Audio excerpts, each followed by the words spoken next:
அனைவருக்கும் வணக்கம். இப்போ நம்ம சீமா அப்போ அதான் உலகம் பூரா தெரிஞ்ச விஷயமா போச்சு. முன்னுக்கு பின் முரணான பேச்சுகள், மேடையில் ஒன்று பேசுகிறது, செயலில் ஒன்று பேசுகிறது, 50% பெண்களுக்கு இடஒதுக்கீடு நாங்கள் தான் மட்டும்தான் கொடுத்துருக்கோம் அப்படின்னு சொல்கிறது. அப்புறம் ஒரு 10 வருஷத்துக்கு மேலே ஒரு பொண்ணு கூட வாழ்ந்து அந்த பொண்ணு வந்து டிவியில், போலீஸ் ஸ்டேஷனில், டிவியில், பேப்பரில், காணொலிகளில் பேசுகிற அளவுக்கு அந்த பொண்ணை வளர விட்டது. அந்த பொண்ணுக்கு எதுவும் செய்யாமல் அந்த பொண்ணை வஞ்சித்தது. மேடையில் ஏறி நின்றுக்கிட்டு ஒரு நல்ல ஆத்தான் அப்பன் அப்படியெல்லாம் பேசுகிறது. அதில் ஒரு நிறைய முரண்பட்ட வார்த்தைகள், கேடுகட்ட கேவலமான வார்த்தைகள், ரொமான்ஸ் பண்ணுறதுங்கிறது, வெள்ளைக்கார ஃபிகருங்க, வெள்ளைக்காரிகள் அப்படின்னு பேசுகிறது. இதெல்லாம் வந்து சீமானுடைய ஒரு ட்ரெண்டு, ஒரு ட்ரேடு மார்க் மாதிரி அது ட்ரெண்ட் ஆகிட்டே இருக்குது. கூட்டம் வருது, முன்னாடி உட்காந்து கேட்குறாங்க, சீமானுடைய பேச்சு கேட்குறாங்க.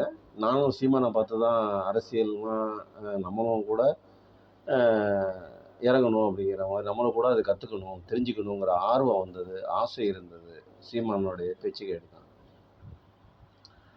ஆனால் ஒரு காணொலியில் பார்த்தீங்கன்னா, முதல் காணொலியில் பார்த்தீங்கன்னா, பெரியார் இப்போ இருந்தாருன்னா என்னையே தான் பேரன்னு சொல்லுவார். இப்படியே தான் சொன்னார். ஒரு காணொலி உலாவுது பாருங்கள், காணொலியில் வருது.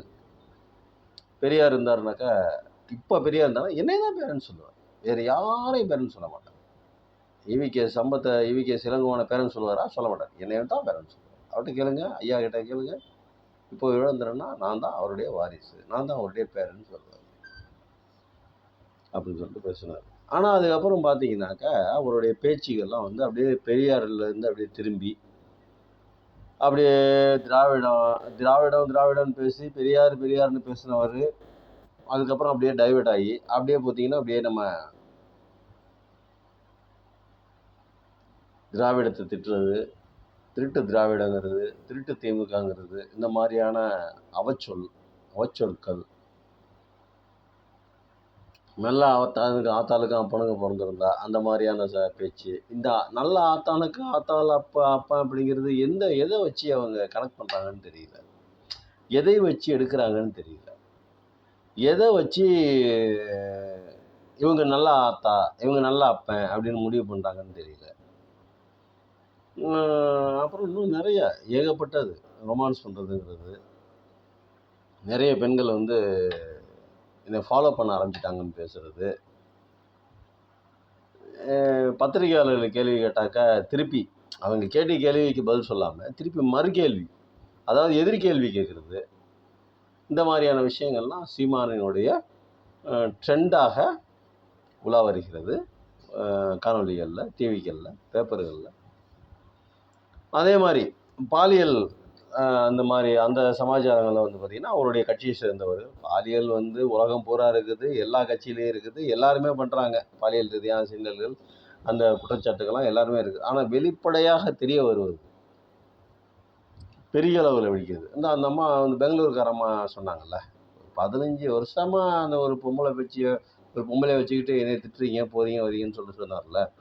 15 வருஷமாக அந்த பொம்பளைய வச்சுக்கிட்டு திட்டுறாங்க போகிறாங்க வராங்கன்னு சொல்கிற சீமான் நேராக அந்த அம்மாவை கூப்பிட்டு உங்களுக்கு என்னம்மா வேணும், ஏன் இந்த மாதிரி பேசுகிறீங்க, எனக்கு உங்களுக்கு என்ன சம்மந்தம், உங்களுக்கு இந்த மாதிரி பேசுகிறது ஒரு கேவலமாக, எவ்வளோ கேவலமாக பேசுகிறாங்க. செருப்பால் அடிப்பாங்கிற லெவலுக்கு போகிறாங்க.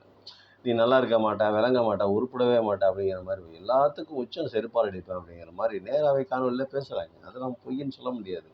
அப்போது செருப்பால் அடிப்பேன்னு சொல்லிட்டு பேசுகிற அளவுக்கு ஒரு அம்மா இருக்காங்க அப்படின்னா அந்த அம்மா மேலே கேஸ் போடணும். நீ குற்றவாளி இல்லை அப்படின்னா நீ வந்து ஒரு தைரியமான ஆள், நீ எந்த தப்பும் பண்ணலை, நீ வந்து உங்ககிட்ட உண்மை இருக்குது, நேர்மை இருக்குது, சத்தியம் இருக்குது அப்படின்னா நீ அந்த அம்மா மேலே கேஸ் போடலாம். என் மேலே வந்து பொய்யான புகார்களை இந்த அம்மா கூறி வர்றாங்க, இந்த அம்மா வந்து என்னுடைய பேரை கெடுக்கிறாங்க, நான் ஒரு கட்சி ஆரம்பிச்சிருக்கேன், இந்த கட்சியில் வந்து எனக்கு நல்ல ஒரு ஃப்யூச்சர் இருக்குது, என்னுடைய கட்சி வந்து மக்களை காப்பாற்றக்கூடிய கட்சி, அவர்களுக்கு வந்து நான் ஏதாவது நல்லது செய்யணும், மக்களுக்கு நான் உழைக்கணும்னு வந்திருக்கிறேன். இந்த அம்மா என் பேரை கெடுத்து என்னை வந்து அரசியலில் என்னுடைய பேரை கெடுத்து என்னை அரசியலேருந்து வெளியேற்ற இந்த அம்மா பார்க்குறாங்க. ஒரு மான நஷ்ட வழக்கு போடலாம், இல்லை அவதூறு வழக்கு போடலாம், ஏதாவது ஒன்று போடலாம்ல. எனக்கு இவ்வளோ ரூபா, இத்தனை 1000 கோடி எனக்கு இழப்பீடாக கொடுங்க, ஒரு 1000 கோடி கொடுங்க, ஒரு 500 கோடி கொடுங்க, ஒரு 2000 கோடி கொடுங்க, அந்த அம்மா இந்த மாதிரி என்னை அசிங்கப்படுத்திடுச்சு அப்படின்னு ஒரு கேஸ் போடலாம், ஒரு கேஸ் கொடுக்கலாம், நிறைய பண்ணலாங்க. இப்போ ஒரு காணொலியில் ஒரு அம்மா வந்து பேசுது, ஒரு ஊரில் இருக்கிற உலகத்தில் இருக்கிற மக்கள் பூரா பார்க்குறாங்க. ஆனால் ஏன் சீமானுக்கு தெரியலங்கிறது தெரியல. மேடை ஏறி பெண்களுங்கிறாரு, அவங்கங்கிறாரு, இவங்கங்கிறாரு. அப்புறம் வந்து அந்த அம்மா, அந்த ஒரு அம்மா இருக்காங்க, அந்த அந்த பொண்ணை வந்து வேட்பாளருங்கிற ஒரு பொண்ணை வந்து அவ இவன் உரிமையில் பேசுகிறாரு. வெண்ணமய வெண்ணைங்க வந்து அந்த பொண்ணை ஜெயிக்க வைக்க வேண்டியதானே, அவளை ஜெயிக்க வைக்க வேண்டியதானே அப்படிங்கிறாரு. நாங்கள் வந்து பிசுறுமோ அப்புறம் உசுருமோ இதெல்லாம் உங்களுக்கு தேவையாடாங்கிறாரு. இதெல்லாம் மேடையில் பேசக்கூடிய பேச்சில் ஒரு கண்ணியமான தலைவர், ஒரு கௌரவம் உள்ள தலைவரை தான் நாடு எதிர்பார்க்குது. தமிழ்நாடு வளர்ந்த நாடு, அரசியல் ரீதியாகவும் சரி, பண்பாட்டு ரீதியாகவும் சரி, அறிவு சார்ந்த விஷயங்களையும் சரி, கல்வியிலையும் சரி, பொருளாதாரத்தையும் சரி, இந்தியாவினுடைய முதன்மையான மாநிலம், எல்லா விஷயத்துலேயும் முதன்மையான மாநிலம்.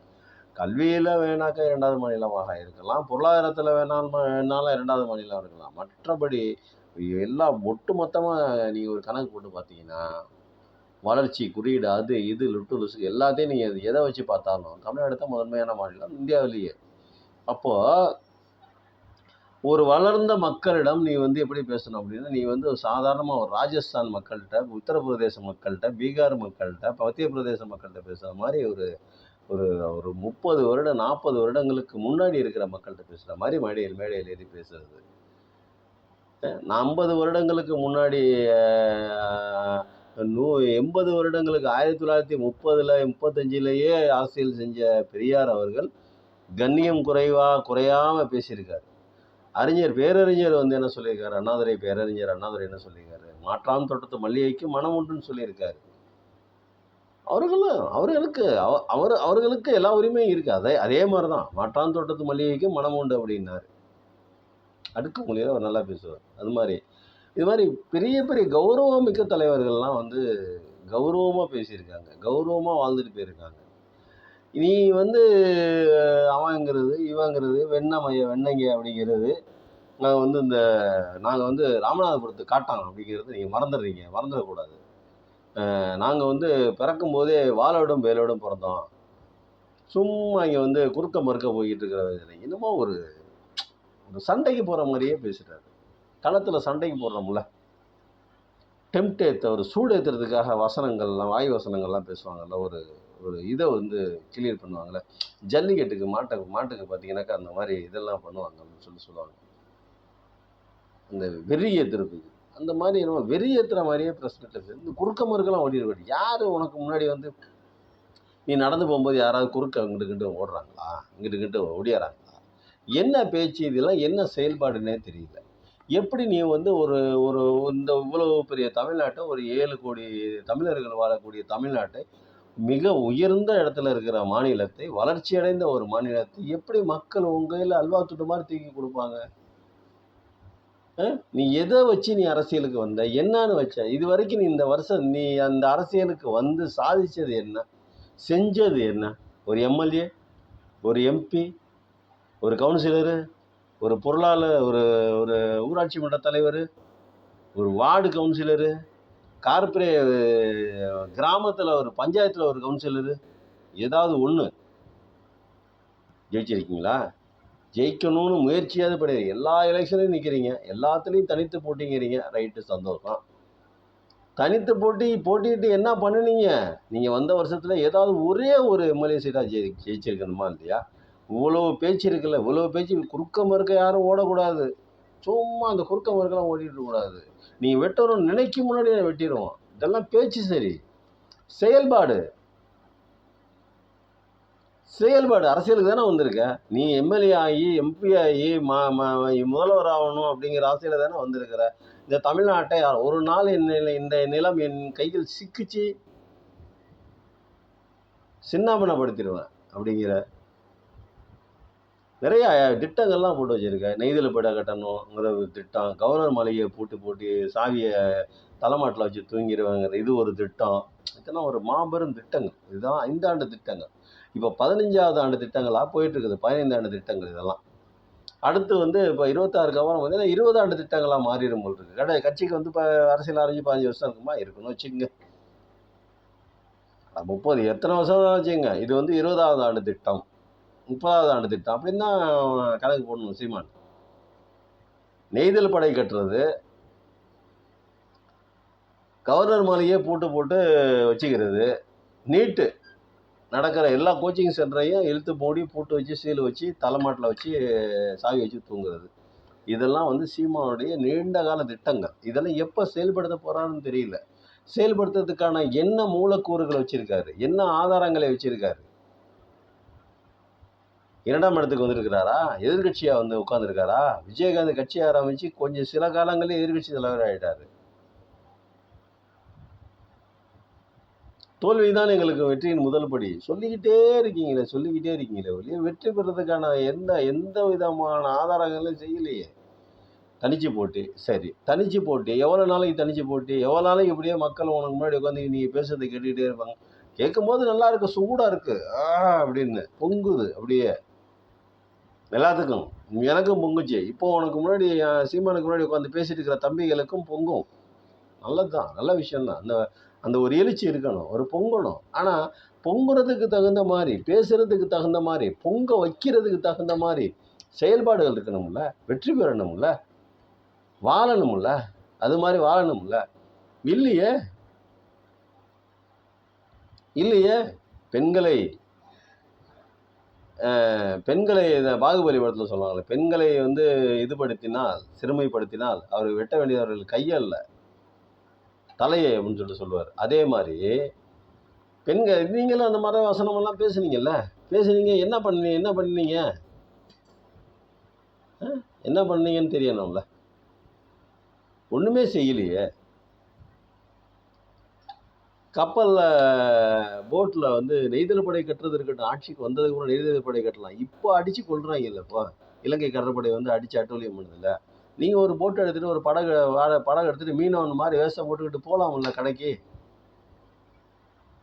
போய் மீனவர்களை மீன் பிடிச்சிக்கிட்டு இருக்கும்போது அவங்க வந்தாங்கன்னா, ஏய் நாங்கள் போராடுவோம், கடல்லே போராட வேண்டாம், நாம் தமிழர் அப்படின்னு சொல்ல போராடலாம்ல. இதெல்லாம் மக்களை காப்பாற்றுறது. இங்கே வா, எதுக்கு அடிக்க வர அப்படின்னு கேட்கலாம்ல. நீட்டு குழந்தைங்க இருந்துச்சு, சாகுமுறை உண்ணாவிரத போராட்டம் இருக்கலாம்ல. இலங்கை தமிழன் பிரபாகரன் சொல்லிட்டு அரசியல் பண்ணிகிட்டே இருக்கீங்களே, மேடை தூரம் கற்றுக்கிட்டே இருக்கீங்களே. இங்கே என்ன வந்து துப்பாக்கி சுட வச்சாரு, AK-57 சுட 52 AK-52வா 75வா ஏதோ ஒன்று,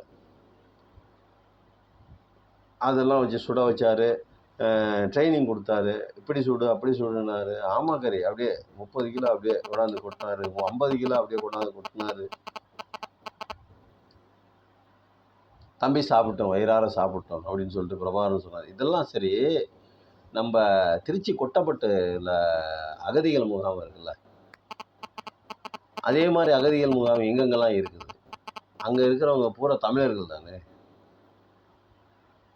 அரசு அவர்களுக்கு முகாம் அமைத்து கொடுத்து, அகதிகள் முகாம் அப்படிங்கிற பேரில் முகாம் அமைத்து கொடுத்து அவர்களுக்கு ஏதோ அரசால் இயன்ற உதவிகளை செய்யுதுன்னு வச்சுக்கோங்க. இப்போ நீங்கள் வந்து அந்த முகாமில் இருக்கிறவங்க தமிழர்கள் தானே. இப்போ நீங்கள் இலங்கை தமிழர்களுக்காக தானே போராடுறீங்க. நீங்கள் இலங்கை தமிழர்களை வச்சு தானே அரசியலே பண்ணுறீங்க. அந்த தமிழர்களுக்கு அந்த முகாமில் இருக்கிறவங்களை ரிலீஸ் பண்ணி அவர்களுக்கு குடியுரிமை வாங்கி தரதுக்கு மோடிக்கு சீமானா இஷ்டம். அதெல்லாம் பேசுகிறீங்கல்ல, இஷ்டப்பட்டுறீங்கல்ல, இஷ்டப்பட்டு நேராக அவர்கிட்ட மோடிக்கிட்ட போய் இந்த முகாமில் இருக்கிறவங்களுக்கு என்னையா பண்ணலாம், ஏதையா பண்ணலாம், அவங்களுக்கு கொஞ்சம் ஏதாவது சரி பண்ணி விடுங்கய்யா, ஏதாவது செய்யுங்கய்யா சொல்லலாம்ல, ஏதாவது போராடலாம்ல. மாநில அரசு செய்யலையா, உங்களை நீங்கள் எதிர்க்கிறீங்க, திமுகவை எதிர்க்கிறீங்க, சரி உங்கள் கொட்டப்பட்ட முகாம்கிட்ட உட்காந்துக்கிட்டு போராடுங்க, ரோடு மறியல் பண்ணுங்கள், அவர்களை வந்து முகாமை விட்டு வெளியே அனுப்புங்க, அவங்க பாட்டு அவங்க வசதி அவங்க பாட்டு இருந்துருக்கட்டும் அப்படின்னு சொல்லுங்கள். இல்லை அவர்களுக்கு நல்ல ஒரு வேலை வாய்ப்பு, நல்ல கல்வி, அந்த மாதிரி ஏதாவது அமைச்சு கொடுங்க. அகதிகள்ங்கிற அந்த பேரை எடுக்கிறதுக்கு என்ன பண்ணணுமோ அதை பண்ணுங்க. அவர்கள் தமிழர்கள் தானே. இந்த மண்ணினுடைய தொப்புள் கொடி உறவுகள் தானே, இந்த மண்ணோட தொப்புள் கொடி உறவுகள் தானே. அப்போ அவர்களை வந்து சுதந்திரமாக வெளியே விடணும்ல, அவர்கள் சௌரியத்துக்கு அவங்கள வாழ அனுமதிக்கணும்ல.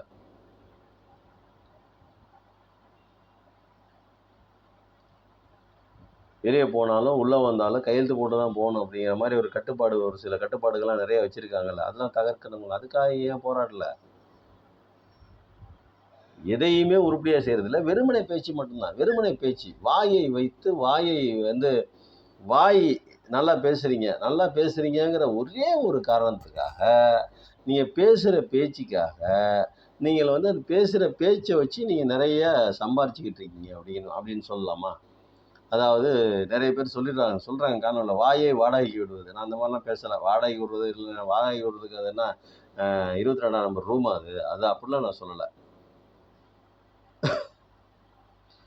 இந்த தமிழ்நாட்டை அடையணுங்கிறதுக்கான என்ன முன்னெடுப்புகளை செஞ்சுருக்கீங்க? செயற்குழு கூட்டம் போட்டிருக்கீங்களா? பொதுக்குழு கூட்டம் போட்டிருக்கீங்களா? அதில் தீர்மானங்கள் போட்டிருக்கீங்களா? மாநிலத்தில் இருக்கிற அத்தனை மாவட்டத்துக்கும் அதிகார மையங்களை நியமிச்சிருக்கீங்களா? அவர்கள் தன்னிச்சையாக முடிவெடுக்க விடுறீங்களா? கடைசியில் கிராமத்தினுடைய இருக்க கடைசி வரைக்கும் உங்களுடைய பேச்சு போய் சேர்ந்துருக்குதே ஒழிய, அதில் அந்த இடத்துல இந்த செயல்படுவதற்கான ஆட்களை நியமித்து அவர்களை சரியாக வழிநடத்தியிருக்கிறீர்களா? அவர்களுக்கு அதிகாரத்தை கொடுத்துருக்கீங்களா? இல்லை, நிறைய இருக்குது. அரசியல்லாம் அப்படி தானே இருக்கணும். அதை விட்டுவிட்டு பேச்சில் மேடையில் மட்டும் பேச்சு மட்டும்தான் பேசும், உங்களுக்கு ஓட்டு போடணும், அந்த தமிழ்நாட்டை உங்கள் கையில் கொடுத்துடணும் அப்படின்னா எப்படிங்க மக்கள் வந்து ஓட்டு போட்டு கொடுப்பாங்க? 8.1% ஓட்டு வாங்கியிருக்கீங்கன்னு சொல்கிறாங்க. சரி, 8.1% ஓட்டு வாங்கி, என்னைக்கு நீங்கள் 30%, 25%, 30%க்கு மேலே வாங்கினா தானே நீங்கள் மற்ற ஆதரவு கட்சிகளோடு சேர்ந்து நீங்கள் ஆட்சி பிடிக்க முடியும். தனிச்சு போட்டினாக்கா 8.1% ஓட்டு உங்களுக்கு விழுந்ததுன்னு நினச்சிக்காதீங்க. அது வந்து திமுகவுக்கு எதிரானது, அதிமுகவுக்கு எதிரானது, காங்கிரஸுக்கு எதிரானது, பிஜேபிக்கு எதிரான ஓட்டுகளாக கூட இருக்கலாம். மாற்று கட்சிகளை பிடிக்காதவர்கள், மற்ற கட்சிகள் மேல் சலிப்படைந்தவர்கள் கூட உங்களுக்கு ஆதரவு கொடுத்துருக்கலாம். நீங்கள் உங்கள் பேச்சுக்கு உங்களுக்காக மட்டும்தான் ஓட்டு போடுறாங்க அப்படின்னு நினச்சிக்காதீங்க. நீங்கள் அந்த ஓட்டுக்கெல்லாம் எப்போ வேணாலும் மாறும். திமுககாரங்க நாம் தமிழர் கட்சிக்கு ஓட்டு போட்டிருக்காங்க அப்படின்னா அது வந்து ஆட்டோமேட்டிக்காக மாறுறதுக்கான வாய்ப்பு இருக்குது. ஸ்டாலினோட செயல்பாடுகள், உதயநிதியோட செயல்பாடுகள் மாறும் பொழுது, அவர்களுக்கு மக்களுக்கு நல்லது செய்யும் பொழுது அவங்க மாறி போகிறதுக்கு வாய்ப்பு இருக்குது. அதே மாதிரி தான் அதிமுக ஓட்டுகள், காங்கிரஸ் ஓட்டுகள், பிஜேபி ஓட்டுகள், அனைத்து கட்சிகளின் ஓட்டுகளும் அப்படி தான். உங்களுக்கான கூட்டம் என்ன, உங்களுக்கான ஓட்டு வங்கி என்ன, அந்த ஓட்டு வங்கியை வச்சு நீங்கள் என்ன மாதிரி பண்ணியிருக்கீங்க, எவ்வளோ ஓட்டு வாங்கியிருக்கீங்க, எப்படி ஜெயிச்சிருக்கீங்க, என்ன மாதிரியான விஷயங்களை செஞ்சுருக்கீங்க, என்னென்ன போராட்டங்கள் அறிவிச்சிருக்கீங்க, நீங்கள் என்ன அறிவித்த போராட்டம்லாம் என்ன? மின் கட்டண உயர்வுன்னு சொல்லிட்டு அறிவிச்சிங்க. அதில் வந்து முழுசாக அவங்கள திட்டுனது தான் மிச்சம். ஆளுங்கட்சியை திட்டி வீடியோ போட்டிங்க, அதான் மிச்சம். காங்கிரஸை திட்டுவீங்க, இல்லை திமுகவை திட்டுவீங்க. அதிமுகவை திட்ட மாட்டீங்க, பிஜேபியை திட்ட மாட்டீங்க. காங்கிரஸையும் திமுகவையும் திட்டுறதுக்கு அந்த மேட்டி போட்டுருங்க. விலை உயர்வுனாக்க விலை உயர்வுக்கான என்ன காரணம், அது ஏன் இவங்க விலை உயர்த்தினாங்க, விலை உயர்த்தலாம் வேறு என்ன அதற்கு வழிமுறை, அந்த வருமானத்தை ஈடுகட்டுறதுக்கு வேறு என்ன வழிமுறை, இதில் மத்திய அரசு உதவி திட்டத்தின் மூலமாக மத்திய அரசு அழுத்தம் கொடுக்குது, அந்த அழுத்தத்திற்கான என்ன காரணம், அந்த அழுத்தத்திலேருந்து விடுபடுவதற்கு என்ன பண்ணணும், மத்திய அரசுக்கும் நமக்கும் என்ன உறவு, அதை எப்படி சமாளிக்கிறது, இதெல்லாம் பேசுகிறத விட்டுவிட்டு திமுகவை திட்டுறது, காங்கிரஸை திட்டுறது, இது ரெண்டு தவிர வேறு எதுவுமே அரசியல் இல்லை. பிஜேபிக்கு எப்படி பாகிஸ்தான் ஒரு நாடு இல்லாட்டினாக்கா பிஜேபிக்கு இந்தியாவில் அரசியல் இல்லையோ, அதே போல் நாம் தமிழருக்கு திமுகவும் காங்கிரஸும் இல்லை என்றால் தமிழ்நாட்டில் வழியே இல்லை, வாழவே முடியாது. ரெண்டு கட்சியை திட்டினா மட்டும்தான், ஒன்று அந்த காங்கிரஸை திட்டணும், இல்லை திமுக திட்டணும். இது ரெண்டு தவிர பாக்கி எதுவும் வந்து அரசியல் இல்லை. நாங்கள் வந்து அணையை கட்டுவோம், அதை கட்டுவோம், இதை கட்டுவோம், நீர் மேலாண்மையை பற்றி பேசுகிறது, அதை பற்றி பேசுகிறது, இதெல்லாம் மக்கள் செஞ்சுக்கிட்டே தான் இருக்காங்க, அரசாங்கம் செஞ்சுக்கிட்டே தான் இருக்குது, எல்லாம் நடந்துக்கிட்டே தான் இருக்குது. நீங்கள் எதையுமே புதுசாக வந்து செய்ய வேண்டியதில்லை. இருக்கிறதை கொஞ்சம் மேம்படுத்தி பக்குவப்படுத்தினாலே போதும். தமிழ்நாடு வேறு லெவலில் போயிடும். இந்தியாவை தாண்டி வெளியளவுக்கு ஒரு வளர்ச்சி. ஏற்கனவே சொல்லிட்டாரு அமர்த்தியா சென் அப்படிங்கிற பொருளாதார நிபுணர், நோபல் பரிசு பெற்ற பொருளாதார நிபுணர் சொல்லியிருக்காரு, இந்தியாவை தனிநாடு ஆக்கினால் தமிழ்நாட்டை தமிழ்நாடு ஆக்கினால் ஒரு வளர்ந்த ஐரோப்பிய நாடுகளுக்கு இணையான ஒரு நாடாக மாறிவிடும் அப்படின்னு சொல்லியிருக்காரு.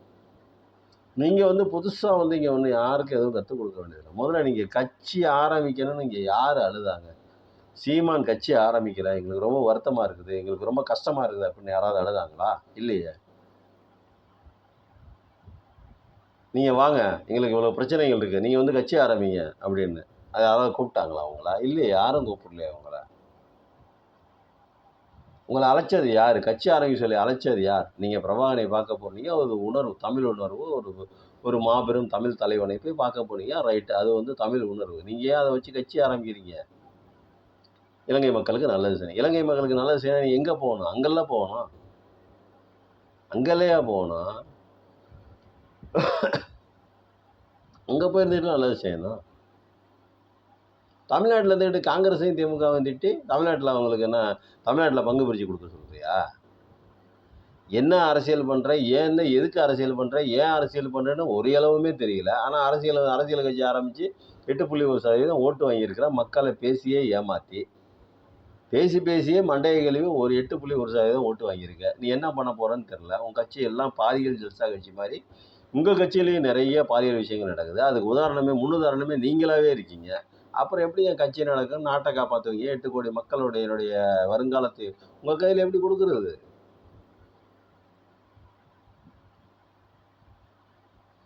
நன்றி, வணக்கம்.